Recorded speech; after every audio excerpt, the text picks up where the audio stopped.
njerëzit mendojnë se çdo ushqim duhet futur në frigorifer, por kjo nuk është gjithmonë e vërtetë. Frigoriferi është i domosdoshëm për mishin, peshkun, bulmetin, vezët dhe ushqimet e gatuara, sepse temperatura e ulët ngadalëson shumimin e baktereve, ndërsa disa produkte ruhen më mirë jashtë tij. Domatet humbasin shijen, patatet bëhen më të ëmbla, qepët dhe hudhrat mund të zbuten, ndërsa buka thahet më shpejt në frigorifer. Një rregull i rëndësishëm është të mos lini ushqimin e gatuar në temperaturë ambienti për më shumë se 2 orë para se të vendosni në frigorifer. Gjithashtu, mos e mbushni frigoriferin plot, pasi ajri i ftohtë duhet të qarkullojë lirshëm. Temperatura ideale është mes 3 dhe 5 gradë Celsius.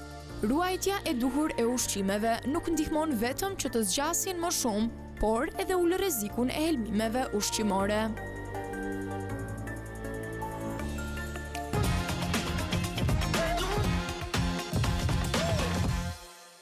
Në vazhdën e bisedës që patëm pak më herët me nutricionisten, ku pjesë e pyetjeve tona ishte edhe mënyra se si duhen ruajtur ushqimet në frigorifer. Nga ana tjetër, inserti përgatitur nga gazetarët e Mesdritës mendoj që ishte i thjeshtë dhe i kuptueshëm e mjaftueshëm për treguar se sa hapësirë duhet ketë frigoriferi, cila është temperatura ideale, si ndodh organizimi i këtij të fundit dhe mbi të gjitha sa hapësirë duhet të ketë midis produkteve, që këta të fundit të ruhen në kushtet më optimale dhe shëndeti ynë të mos cënohet. Gjithsesi, për të zauruar disa kuriozitete, por edhe për të marrë disa këshilla që ndoshta deri dje i kemi bërë gabim, apo i kemi menduar gabim, sepse aq dinim dhe aq kuptonim, sqarimet na jep mjeku infektivolog Gentian Stroni. Të përshëndesim. Të përshëndesim. Përshëndetje dhe uroj shikim të mbarë të gjithë personave që po e shohin të emision. Faleminderit. Doktor, kështu do të referohemi gjatë kësaj bisede, gjithmonë me shumë kënaqësi. E nisim ndoshta me disa pyetje të përgjithshme, praktike, praktikisht sjellje që gjithë ne i bëjmë në përditshmërinë tonë. Dua ta nis pak me gjellën. Sa gjatë mund dhe duhet ta mbajmë gjellën në frigorifer? Ne jemi një popull që na pëlqen të ruajmë gjërat deri në vaktin e radhës, por sa gabim po bëjmë? Qëllimi në fakt duhet të jetë ndryshe, ose pyetja duhet të ndërtohet një çik më këndshëm për të kuptuar. Nuk është problemi se prej sa kohësh është bërë gjella, por problemi qëndron se në çfarë kushtesh do ruhet ajo së pari, dhe së dyti a i japi mundësinë për krijimin ose për bërjen e disa lloj mikroorganizmave të cilët vendosen në këtë ushqim dhe më mbrapa të japim kushte të përshtatshme atyre që të rriten dhe rrjedhimisht duke u rritur bëjnë të mundur prishjen e gjellës, prishjen ose denatyrimin e këtyre produkteve që gjella ka, ose produkteve shtazore ose produkteve natyrore, të cilat praktikisht përdoren për ushqim për këto mikroorganizma, përgjithsisht bakterial. Kështu që normalisht edhe do duhet që të shikojmë situatën në dinamik. Dhe unë do thosha që normalisht nëse ne i japim mundësinë këtyre produkteve të ushqimit që të mund të jenë në kushte optimale dhe të zgjasi sa më tepër kohën që të mos ketë të mikroorganizma, aq më mirë do jetë. Por kjo duhet të bëhet në kushte të ndryshme natyrore, ne duhet të bëjmë të veprojmë ndryshe në momente të caktuara. Doktor, faleminderit që na thatë më këndshëm. Po. Doktor, flasim tani për produktet e ngrira në frigorifer, kryesisht për mishin. A ka një formulë e cila është më e sigurt për shkrirjen e këtij të fundit? Ngrirja, po ta shikosh në procesin e ngrirjes, ngrirja bëhet në mënyrë të gradualt.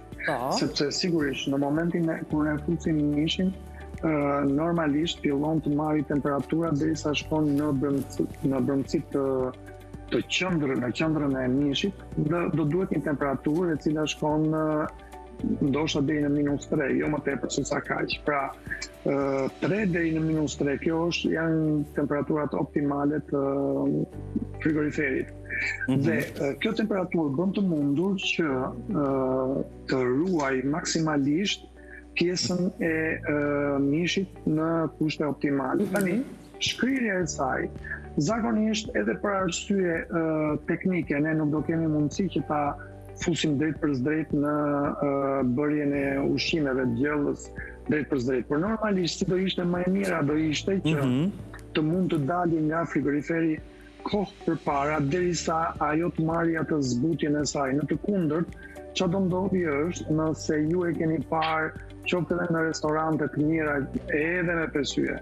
Nëse ata do e nxjerrin mishin në momentin e fundit dhe presin që nëpërmjet ujit të nxehtë, pra me një shkrirje të sforcuar,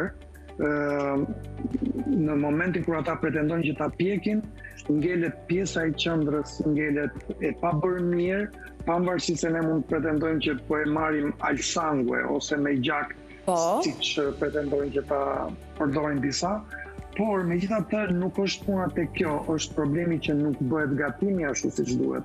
Kështu që normalisht mishi do duhet që të marrë një periudhë kohore për shkrirjen e tij dhe mos ketë këto grimca akulli të cilat pavarësisht faktit kur e vëmë në pjesën e gatimit, pra nëse ne pretendojmë të kemi një gatim pjekje, kjo do bëj të mundur që të mos gatuhet ashtu siç duhet, pra pjesa e qendrës mos marri temperaturën e duhur njësoj si dhe pjesa e anës dhe i bie që në pjesët anësore tjetë duke u djegur gati, kurse në pjesën e qendrës tjetë akoma e butë, akoma e pa marrë atë lloj nxehtësie, pa marrë atë lloj gatimi që duhet që i takon të marrë.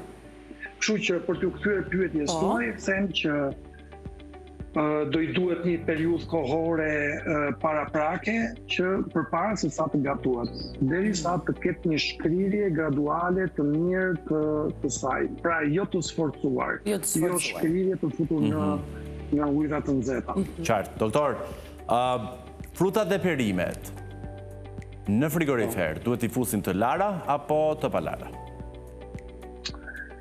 Atëre, si do t'ishte, praktikisht varet nga mënyra e përdorimit të tyre, sepse shpeshherë ne kemi një zakon që në momentin që e kemi në frigorifer mendojmë që çdo gjë ka ngordhur, por dhe flas për mikroorganizmat, dhe mundet që të jemi një çik më të pakujdesshëm kur i nxjerrim nga frigoriferi.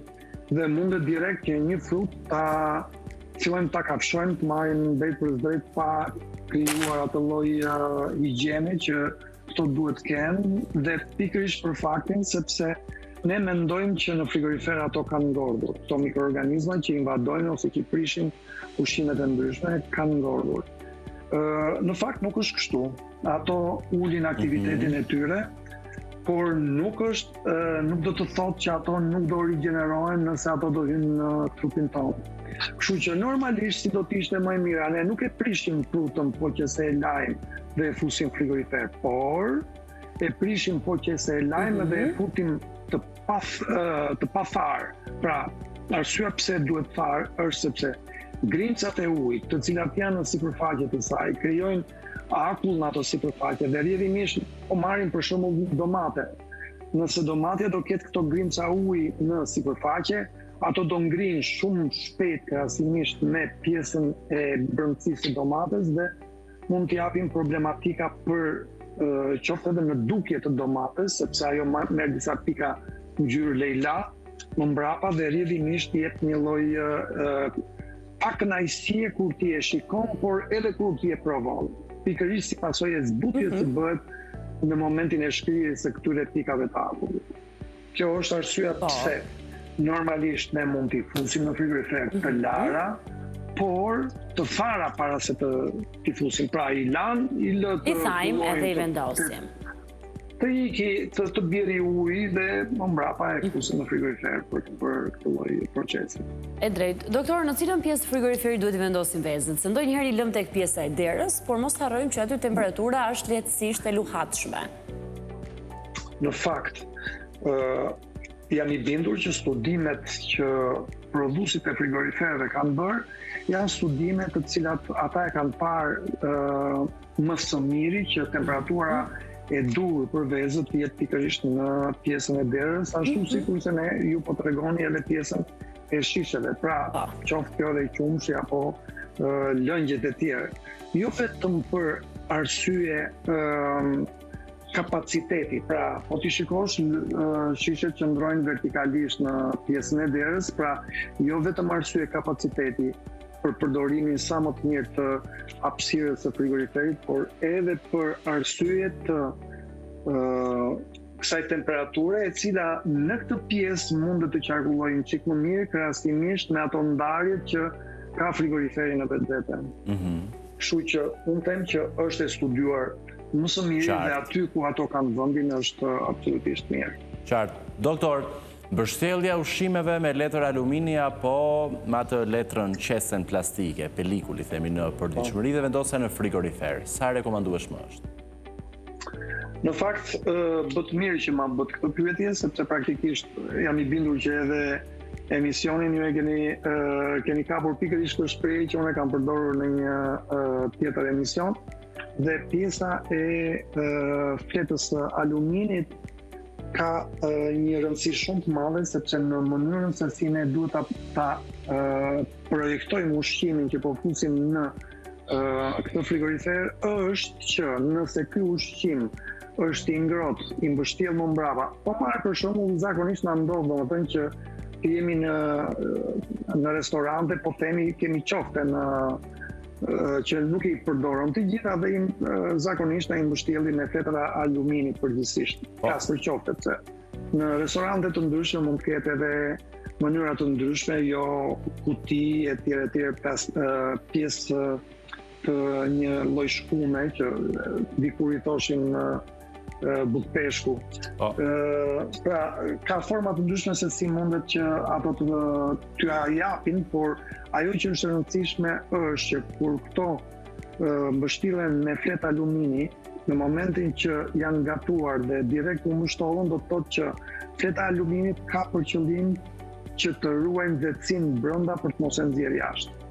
Dhe në momentin kur ne e vendosim në frigorifer, kjo pavarësisht se ambienti i frigoriferit nga jashtë është i ftohtë, kjo letër alumini do bëjë të mundur që të mos e lejoj këtë ftohtësi të shkojë në brendësi të saj, dhe rrjedhimisht ato mikroorganizma që unë përmenda pak më parë që gjithë ushqimet mund t'i kenë, kanë kushte të përshtatshme ose nuk arrin dot temperatura që të bëjë një frenim të rritjes së tyre, dhe rrjedhimisht ato do prishin këtë lloj ushqime, veçanërisht kur janë produkte shtazore, pra peshku, zakonisht peshku, qoftet, këto i shohim shpeshherë që na i mbështjellin me fletë alumini. Kështu që parë në këtë këmbvështrim, në mënyrë kategorike do duhet që në momentin që e sjellim në shtëpi ose kur ne kemi në shtëpi një gjell të cilën nuk e përdorëm në kohën e dur dhe i vendosëm një fletë alumini mbi të, kjo nuk do bëj të mundur ruajtjen ashtu siç duhet të këtij ushqimi. Kështu që e mira është ose të lihet paraprakisht të ftohet mirë ose të marrin temperaturën e ambientit dhe pastaj të mundet, por më e mira e mundshme është të mos përdoret fleta aluminit kur flasim gjithmonë në kushte frigoriferike. Ajo mund të përdoret drejt për zezë, se për shembull na ndodh që të shkojmë në plazh dhe kemi marrë disa ushqime të cilat kanë qenë në frigorifer dhe ne duam që të ruajmë temperaturën e tyre. Po, mbas frigoriferit mund ta përdorim fletën e aluminit për ta ruajtur deri në gjysmën e ditës, se më tepër ajo nuk mund të rojë. Kurse për sa i përket asaj pelikulës që juve përmendët asaj pjesës plastike, kjo do kishte qenë më e mira e mundshme nëse juve një pjatë e mbuloni me këtë fletë, krahasimisht me fletën e aluminit, kjo është e këshillueshme dhe e kundërta është për fletën e aluminit që nuk do duhet që të. E qartë, doktor, një pyetje e fundit nga ana ime, flasim edhe për qumshtin, por qumshtin e marr nga fermerët. Cila është forma më e mirë e ruajtjes? Duhet që ne ta kalojmë në një proces zjerje si fillim dhe më pas ta kalojmë ta ruajmë në frigorifer, pra cila është alternativa më e mirë në këto ditë të nxehta? Jam i qartë për pyetjen dhe do jap një përgjigje edhe nga praktika ime personale, por njëkohësisht edhe çfarë rekomandohet. Secili prej jush dhe ata që na dëgjojnë pa diskutim, e kanë parë që nëse ne përdorim qumësht të marrë direkt nga ferma e fshatarit, pra jo të skremuar paraprakisht, ajo me kalimin e kohës zë një shtresë të sipërme që është shtresa i gjalpit. Dhe ky gjalp në vetvete ka mundësinë e farmit ose të disa enzimave që krijon fermentimin e qumshit. Që do të thotë që kjo pjesë mundet na i prishi pjesën e qumshit të poshtë. Kështu që normalisht nëse neve këtë gjë do bëjmë një zjerje të mirë dhe kemi marrë sipër paraprakisht nga tenxherja, po themi, nga pjesa ku kemi bërë zjerjen, rrjedhimisht e kemi hequr këtë pjesë ku gjenden edhe mikroorganizma, por edhe pjesën e këtij farmi ose këtyre enzimave që mund të bëjnë fartimin e qumshit të mbrapa. Kjo është së pari. Së dyti, pra duhet e zjerë, përmendëm që duhet e zjerë. Së dyti, në momentin kur ne e kemi futur në frigorifer, e mira do të kishte qenë, flas për shishen gjithmonë, që tapa të mos jetë në këtë shishe, qoftë kjo shishe plastike, qoftë kjo shishe qelqi, e mira është të mos jetë e mbyllur me tapë. Kjo do bëj të mundur që temperatura të jetë uniforme në të gjithë shishat. Dhe rrjedhimisht të ketë një jetëgjatësi në frigorifer pa u thartuar pak më shumë se sa nëse ne e bëjmë këtë veprim. Qartë. Nuk e di nëse u përgjigja. Jemi shumë i qartë. Qartë. Doktor Gentiani, faleminderit që na i the gjërat shumë këndshëm, butë dhe lehtësisht të kuptueshme për publikun. Kënaqësi gjithmonë. Të presim në studio për bisedën tonë të radhës. Okej. Isha përgatitur që të kisha disa këshilla në aspektin e kohës kur jemi, pasi është një kohë e nxehtë dhe pretendoja që t'jepja disa këshilla shumë të Lirisht, në qoftë se i përmbledhim dot që t'jemi edhe komfort kohës televizive, patjetër. Kërkon kohë. Kështu që e lëm për një tjetër. Mirë, ne të përshëndesim doktor, urojmë një verë të mbarë dhe me shëndet, kënaqësi gjithmonë komunikimi me ju, ndërkohë që publikut i themi që vetëm pas pak do t'ju tregojmë se si ju të vetë mbroheni, por nuk do jemi në të dy ata të cilët do t'ju mësojnë. Vetëm prisni, pas pak.